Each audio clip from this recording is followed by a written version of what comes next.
All right, welcome to the Be Battle Ready podcast. Today I have a special guest, Nathan Hirsch. We're going to talk about leadership, and he is an awesome guest to talk about this. If you're looking to build your teams, if you're looking to grow your company, you know, a lot of people focus on actually getting clients, but what do you do when you actually get those clients? How do you fulfill upon them without working 120 hours a week? Well, Nathan has deep insights. He has a great background of growing a few different businesses to well over $1 million. I'll let him tell his story, and I'll welcome Nathan to the podcast. Welcome. Yeah, thanks so much for having me on. I'm excited to be here. Yeah, man, I'm glad we finally got this sort this out. Absolutely. It's funny. I mean, growing up, my parents were both teachers, and I kind of had this mentality that I was going to go to school, get a real job, work for 30 years, retire. I mean, that's what they did, and they're loving life right now. So there's nothing wrong with that. But I knew at a young age that wasn't for me. I had a job, a 40-hour-a-week job since I was 15, 16, and I was good. I mean, I learned a lot about sales and customer service and marketing and managing people. But I also learned how much I just hated working for other people. Every day I would just watch the clock and I couldn't wait to get home. So when I finally got to college, I kind of looked at it as a ticking clock. I had 4 years to create a business, or I was going to go into the real world and get a job and work and pay bills and never be able to get out. So I started hustling, and I started buying and selling people's textbooks. I would take my summer money that I'd made and buy people's books at the end of the semester, hold on to them over the summer, over the winter, sell them at the beginning of the semester when prices went back up. And that was my business. And I created a little referral program. People would tell other people. And before I knew it, I had lines out the door of people trying to sell me their books, to the point where I got a cease and desist letter from my college telling me to knock it off because I was stealing too much of the bookstore business. So that was my first glimpse into being an entrepreneur. And I mean, from there, I had to pivot. My parents were teachers. I didn't want to get kicked out of school. So I'd sold some books on Amazon. And this was back in 2008. No one really knew what Amazon was. It was kind of like this big bookstore that was just getting into other products. And I started experimenting with outdoor products and video games and computers and stuff that a college guy was really into. And I just failed over and over and over. The only thing I could get to sell were these books.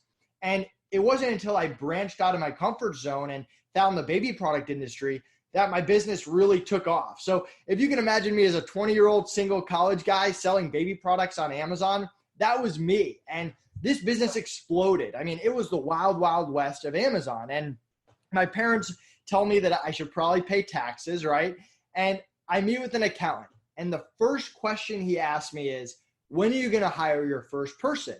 And I kind of shrugged him off. Like, why would I do that? That's money out of my pocket. I love this business. I can do it 7 days a week forever. And the accountant just laughed in my face. And he said, you're going to learn this lesson on your own. Well, sure enough, I first busy and I just get destroyed. I'm working 20 hours a day. My social life plummets. My grades go down. And I finally get to the other side and I think, man, I know people. So I post a job on Facebook. I have known nothing about hiring. This guy in my business law class says, hey, I did an interview, say you're hired. He ends up being an amazing hire. He's hardworking. He's smart, brings a lot to the table. He ends up being my business partner on my Amazon business. He's co-owners of FreeeUP right now. His name's Connor Gillivan. So I hit the jackpot. And there I am as this 20-year-old punk kid thinking, man, this hiring thing is easy. You post a job on Facebook, someone shows up, you make more money, your life becomes easier. And I just proceed to make bad hire after bad hire after bad hire, quickly realizing that college kids, not very reliable, and turning to the remote hiring world, the Upworks, the Fivers. And I got pretty frustrated with how long it took me to post a job and get a lot of applicants and interview them. And that's when I had the idea to build my own platform, FreeeUP. So that's kind of how I went from a broke college kid to starting an Amazon business to the idea for FreeeUP. Awesome. So let's dive into FreeeUP, because not everybody, I mean, people are let's talk about that. What is FreeeUP?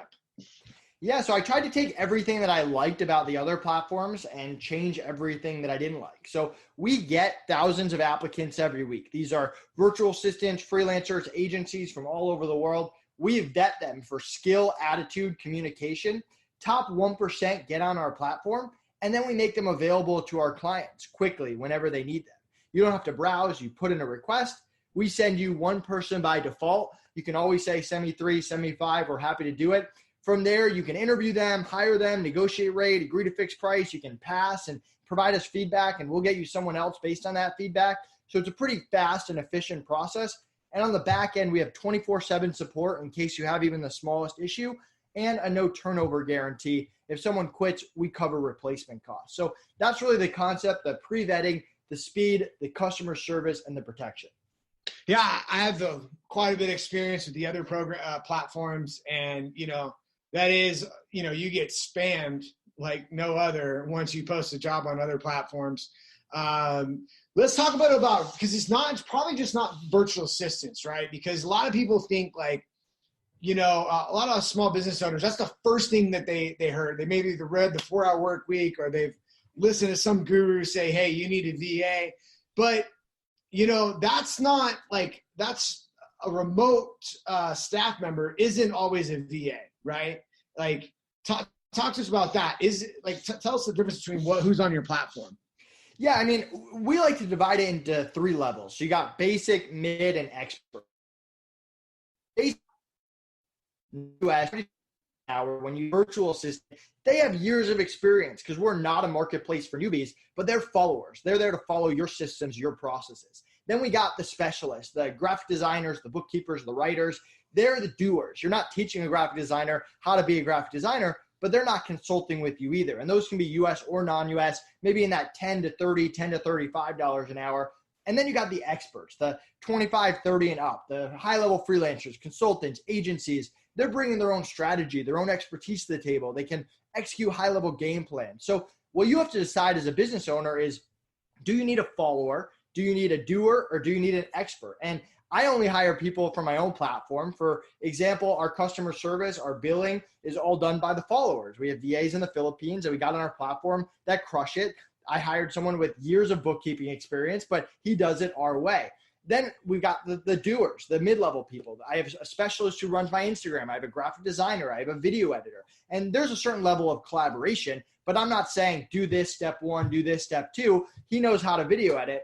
And then you got the high-level experts that we'll use to run Facebook ads, to do UI, UX, developers, where they're bringing their own expertise and strategy to the table. Again, still collaboration, but I'm not telling them what to do. So it just depends what you're looking for.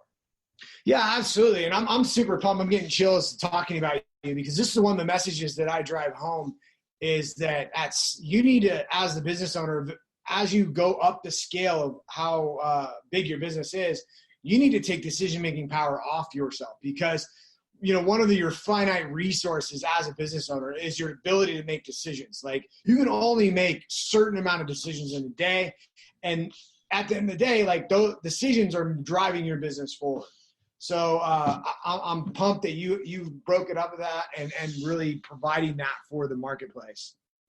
Yeah, I mean, at the end of the day, I don't take the mentality like you need to hire this person right now. I mean, there's no right or wrong way. You can hire a solo person. You can hire an agency. You could hire a follower or a doer for different things. Sometimes if someone needs an Amazon listing, they could do a specialist or an expert. It just depends on where you're at in your business and exactly what you're looking for. So I like to provide options, and people can make decisions on what's best for their business.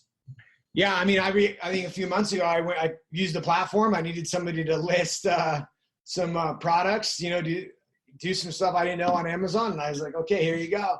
And it was great. I mean, like, pulled it off, no problem. So, yeah. So, talk to me about your hiring. Like, how do you vet these people? What can you give to the listeners so that they can improve their hiring? They can get some ideas, or, how they can hire better. Yeah, I mean, the first thing is just the mentality on hiring. No one has a 100% hiring record, right? That doesn't exist. You don't have it. I don't have it. But the people that get to that 80 to 95 have a lot more success in their business than the people that are stuck in the 30 to 40. So you want to make sure that you're continuing to improve your hiring process, your interviews, all parts of it, so you get closer and closer to that higher percentage. So for me, I'm looking for three things. I'm looking for attitude, skill, and communication. So for skill, we don't need everyone to be a 10 out of 10. There are people you hire, like the VAs, that might be a 3 out of 10 or a 4 out of 10. And there might be experts that are 9 or 10s. But what you do care about is that they're honest about what they can and cannot do. That's what you care about at the end of the day. So we put people through skill tests. Obviously, that's when you look at resumes and background and reviews and all that kind of stuff. But that's just one part of the equation. And a lot of times you can go overboard just vetting for skill. For attitude, we do one-on-one interviews. We look for people who are passionate about what they do. They're not just in it for the paycheck. If they're a graphic designer or a bookkeeper, they love being a bookkeeper as much as I love being an entrepreneur. Those are the type of people that we look for. They can't get aggressive when things don't go their way. They have to be able to accept feedback without taking it personally. That overall good attitude with the person that you want to do business with. And then you've got the communication. And to me, communication is everything, because it doesn't matter how good of an attitude or how good of a skill someone is. If you can't communicate with them at a high level, it's never going to work out. So for communication, it's stuff like responding within a business day, how they handle emergencies. Can they speak your language at a high level? Can they get on the same page with the scope quickly? Can they hit due dates and communicate ahead of time if they need extra time? So it's really that trifecta of skill, attitude, and communication. It's very rare that you hire someone and you're like, wow, they had a great skill, a great attitude, a great communication, but they were a terrible hire. That usually doesn't happen. When you find the trifecta, it usually works out. Awesome. So, probably a lot of people want to know, like, when is it time for somebody like a solopreneur to hire? Like, what have you seen, the tells that they're ready to hire? Yeah. So for a while, this was my least favorite question, right? Because it's impossible for me to be like, now's the time. This is it. Go for it like this second. And everyone's in a different place in their life and their business. And so I tried to take a step back and say, how do I decide when's the right time to hire? So for me, I look at how much money I made last month. And then I say, how aggressive do I want to be? If I'm going to build my empire and maybe I'm young and I can take risks, maybe I'm going all out. I'm investing 40, 50, 60% of my profits from last month back into the business. And if I'm more conservative and I might have bills or other things I need paid, maybe it's 10 to 30%. But figure out what that number is. And you can always go up 10% or down 5% next month. But if you don't have an idea of how much you want to spend and how much you can afford to reinvest, you're really not yet. Budget, maybe you're ready to 3 years or expert in. If you have a smaller budget, maybe you're going more project-based and you're like, hey, I'm going to get my website done or my logo or get my books caught up one time. So from there, that's really how I approach whether it's the right time to hire. I mean, you also have to look at what is your hour worth. If you're a brand new startup, your hour might not be worth anything. You can't really bill anything for your time. And if you're 2 years in, it might be worth $1,000 an hour. So I like to create 2 lists. The first list is everything I do on a day-to-day, week-to-week, month-to-month basis, and I'll prioritize it from easiest to hardest. And I'll assign a dollar value to everything on the list, and I'll also prioritize by how much time it's taking me, and then I'll start chipping away on the list and start giving those tasks to the lower level VAs. And then on the other side, and this is one of the best activities that Connor and I do, Connor, my partner, we look at our weaknesses, and we'll say, hey, you're bad at this, or I'm bad at this, and we'll write it all down. And we'll realize, okay, we complement each other. We can do these things very well. You're good at what I'm bad at. But there's also always a list of these things that neither of us are good at, but we end up doing them every single week. And we need to hire specialists and experts to take those things off our plate. So step 1 is figuring out that budget. And then step 2 is figuring out, do I go and hire people to follow my processes, or do I hire people to turn weaknesses into strengths? Yeah, that's awesome. And, I know that like personal development's great, but when it comes down to like actual in the trenches, who you are, the player that you are inside your business, like I love that you guys are really identifying, being authentic with what your weaknesses are, because, I know that, when I was young, I would keep trying to get better at those things and basically go through this cycle of like dude, and it would run myself crazy. So yeah. Yeah, so you got to figure out what you're good at. If you don't know what you're good at as an entrepreneur, you have to do some self-reflecting. And I think there's a lot of I know there's a lot of failed entrepreneurs out there that take all these different courses and all these different things and they have all this knowledge, but they're still only good at that 1 to 3 things. That's what most entrepreneurs are. They're good at 1 to 3 things. And if you're good at sourcing, if you're good at marketing or sales, do that. And yeah, we all want to get to the point in our business where we're at a golf course or on the beach and we get an email with how much money that we made and that's it. And you don't do anything, right? A lot of us do, not everyone. But more realistically, for the first few years of your business, 2, 3, 5 years, you need to be focusing on what you're good at and hire people for what you're not. Yeah, absolutely. And, like one of the things is, I don't, from my point of view, hiring a VA or automating your business so you're on a laptop lifestyle, it's like, why do you even have a business? You should have some like piece of real estate or some like passive, real passive income, not a business, because, there's so much beauty and so much fun to run a business, especially working teams and stuff. So yeah, like what's coming down the pipe for you guys? Like, what are your future visions, goals with FreeeUP? Yeah, I mean, we're excited to see how far we can push this thing. I started this with $5,000 3 years ago, and we've been scaling it ever since. I mean, we're entirely remote. We practice what we preach, so no office. We only hire people from our own platform. All the day-to-day operations are done by people in the Philippines. All the mid and expert level stuff is done by freelancers, where we're just one of their clients. And we want to see how far we can push that with the current model. I mean, we want to change the hiring industry. If you're talking projects, we have a lot of awesome stuff rolling out. We launched our agency program, which we're continuing to develop. We have agencies on our platform that you can hire now that we vetted. We have a lot of UI and UX stuff coming out to just make the whole user experience better. And that's really what we're focused on, not just adding skills and going into different spaces like marketing and e-commerce and real estate agents and software companies, but also just the overall experience. How can we make this faster, more efficient, better for both sides? And that's what we're focused on. Awesome. So how can people get a hold of you? Yeah, so we have a Facebook group called Outsourcing Masters. You should definitely come join. We have our own podcast, Outsourcing and Scaling. You go to freeup.com with 3 E's. My calendar, my team's calendar is right at the top.